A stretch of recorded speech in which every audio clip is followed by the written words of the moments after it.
இன்றே சப்ஸ்கிரைப் செய்து உங்கள் ஃபேவரட் ஷோகளை காணுங்கள். எப்படியாவது அந்த வைரத்தை எடுத்துடலான்னு பார்த்தா அது நடக்காம போயிடுச்சு. ஏன் சிஸ்டர், அப்ப எனக்கு பார்வை திரும்பவும் கிடைக்கவே கிடைக்காதா சிஸ்டர்? ஆயுசுக்கு நான் பார்வை இல்லாம இப்படிதான் கஷ்டப்படணுமா? குருஜிய பார்த்து வேற ஏதாவது வழி இருக்கான்னு கேட்டு கண்டிப்பா அந்த வைரத்தை எடுப்போம். ஆனா அந்த துர்காவுக்கு கன்ஃபார்மா டவுட் வந்துருச்சு. அவ என்ன பார்த்த பார்வையே சரியில்லை. எதுக்கும் நாம ரொம்ப உஷாரா இருக்கணும். ஆமாமா.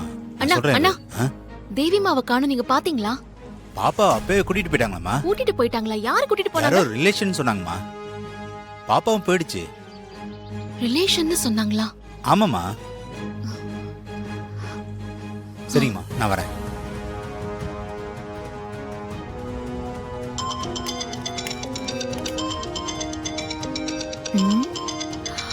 என்ன துர்கா எது கால் பண்றா? குழந்தைய கூட்டிட்டு வர ஸ்கூலுக்கு போன துர்கா எது கால் பண்றா? சொல்லு துர்கா. ஹலோ ஹாசினி, தேவிமா வீட்டுக்கு வந்தாச்சா? தேவி இன்னும் வீட்டுக்கு வரலையே. எதுக்கோ ஒரு வாட்டி மாடியில போய் பாரு. அதுக்கு வாய்ப்பே இல்லையே துர்கா. நான் இவ்வளவு நேரம் ஹால்ல இருந்துட்டு இப்பதானே வந்தேன். அம்மா, தேவிமா கூட்டு வர ஸ்கூலுக்கு தானே போன. நீ வீட்டுக்கு போன் பண்ணி விசாரிச்சுட்டு இருக்க. நீ இப்ப எங்க இருக்க துர்கா? நான் ஸ்கூல்ல தான் இருக்கேன். தேவிமா இங்க இல்ல. அப்பவே யாரோ ரிலேஷன் வந்து குழந்தைய கூட்டிட்டு போயிட்டாங்க அப்படின்னு சொல்றாங்க. என்ன துர்கா சொல்ற? குழந்தை இன்னும் வீட்டுக்கு வரவே இல்லையே. யார் வந்து கூட்டிட்டு போயிருப்பா? சரி சரி, நான் பாத்துக்கிறேன். நீ வீட்ல எதுவும் சொல்லிட்டு இருக்காத, சரியா? சரி.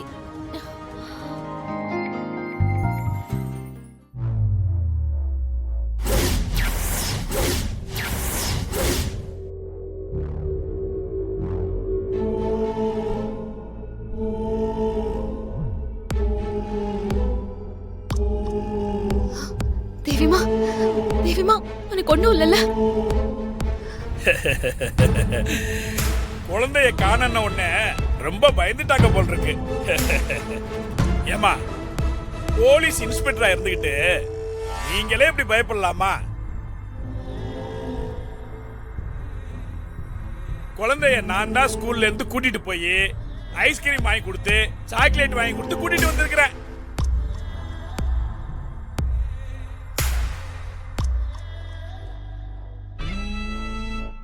ஏன்னா குழந்தைக்கு எதுவும் ஆயிடக்கூடாது பாருங்க. பாதுகாப்பு முக்கியம் இல்ல. என்ன நான் சொல்றது?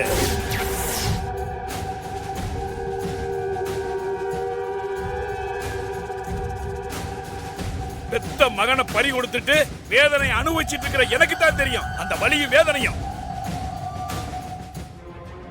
என்ன சூர்யா சார், நீங்க பெத்த குழந்தைய பத்திரமா பாத்துக்காங்க. என்ன மாதிரி பெத்த குழந்தைய பறி கொடுத்துட்டு கஷ்டப்படாதீங்க. எனக்கு இருந்த ஒரே பையன் போயிட்டான். இல்ல இல்ல இல்ல, அவனை கொலை பண்ணிட்டாங்க.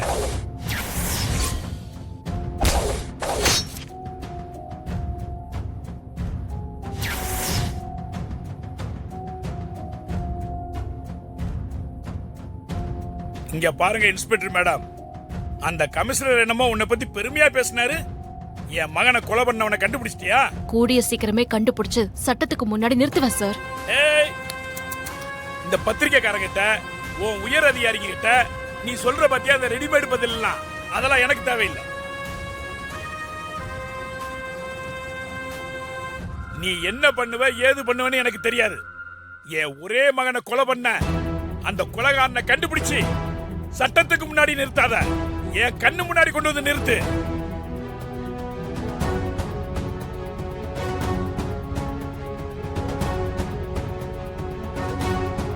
என் மகனை கொலை பண்ண அந்த கொலைகாரனை என் கையால நான் கொல்லணும். பழிக்கு பழி வாங்கணும். அப்பதான் என் மகன் ஆத்மா சாந்தி அடையும், என் மனசுக்கு நிம்மதி கிடைக்கும். சார், குழந்தைய பக்கத்துல வச்சுக்கிட்டு பேசுற பேச்சா சார் இது? குற்றவாளியை நான் கூடிய சீக்கிரம் கண்டுபிடிக்கிறேன். நீங்க கிளம்புங்க. கண்டுபிடிக்கணும். கண்டுபிடிச்சு நீ என்கிட்ட சொல்லணும். அவனை நான் பழி வாங்கணும். அது உன்னாலதான் முடியும். புரியுதா? புரிஞ்சுப்பேன்னு நினைக்கிறேன்.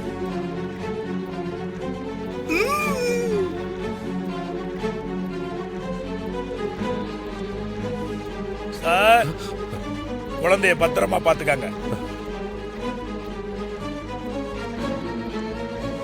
கொலைகாரனை பத்தி எதுவும் க்ளூ கிடைச்சதா? எல்லா பக்கமும் விசாரிச்சிட்டோம் மேடம், எந்த க்ளூவும் கிடைக்கல. குடோனுக்கு பக்கத்துல இருக்க ஒரு வீட்ல சிசிடிவி கேமரா இருக்கு மேடம். ஆனா அந்த வீடு பூட்டி இருந்துச்சு மேடம். அதுக்கு பக்கத்து வீட்ல விசாரிச்சு பாத்தீங்களா? விசாரிச்சோம் மேடம். அந்த வீட்டுக்காரங்க வெளியூர் போயிருக்கிறதா சொன்னாங்க. வந்தா ஸ்டேஷனுக்கு தகவல் சொல்லுங்கன்னு சொல்லிட்டு வந்திருக்கோம். அவங்க அந்த வீட்டுக்காரங்களுக்கு ஃபோன் பண்ணிருப்பாங்க போல இருக்கு. அவங்க ஊர்ல இருந்து நாளைக்கு காலையில வந்துருவோன்னு நம்ம ஸ்டேஷனுக்கே ஃபோன் பண்ணி சொல்லிட்டாங்க மேடம். அப்படியா? Very good. கண்டிப்பா அந்த சிசிடிவில ஏதாவது எவிடன்ஸ் கிடைக்கும். ஒருவேளை கொலைகாரனோட உருவமோ இல்ல அவன் பைக்கோ காரோ ஏதாவது ரெக்கார்ட் ஆயிருக்கும்ல. நாளைக்கு முதல்ல நீங்க அந்த வீட்டுக்கு போயிடுங்க. ஃபார்மாலிட்டிஸ்லாம் ஸ்டார்ட் பண்ணுங்க. நான் வந்து ஜாயின் பண்ணிக்கிறேன். Okay madam. ஏங்க, நீங்க ஒன்னும் ஃபீல் பண்ணாதீங்க. கூடிய சீக்கிரம் மினிஸ்டரோட பையன் கொலை கேஸ்ல கொலைகாரன் மாட்ட தான் போறான். நீ என்ன சொல்ற? கொலைகாரன் யாருன்னு கண்டுபிடிச்சாச்சா? சம்பவம் நடந்த இடத்துக்கு பக்கத்து வீட்ல ஒரு சிசிடிவி கேமரா இருக்கான். அந்த சிசிடிவில கண்டிப்பா கொலைகாரனோட முகமோ இல்ல காரோ பைக்கோ ஏதாவது இருக்கும்ல. அன்னைக்கு அந்த வீட்டுக்காரங்க வீட்டை லாக் பண்ணிட்டு வெளியே போனதுனால கான்ஸ்டபிளால சிசிடிவியை செக் பண்ண முடியல. ஓ, நாளைக்கு வரதா அவங்க ஸ்டேஷனுக்கு ஃபோன் பண்ணி சொல்லிருக்காங்க. காலையிலேயே போய் சிசிடிவியை செக் பண்ணா அந்த கொலைகாரன் யாருன்னு தெரிஞ்சு போயிடும். இதை நான் கொஞ்சம் கூட எதிர்பார்க்கலையே. ஒருவேளை சிசிடிவில ரெக்கார்ட் ஆயிருந்தா பிரச்சனை ஆயிடுமே. அது குந்தவை கல்யாணத்தை வேற பாதிக்குமே. என்ன பண்றது? என்னங்க, என்ன யோசிக்கிறீங்க? ஒண்ணு இல்ல.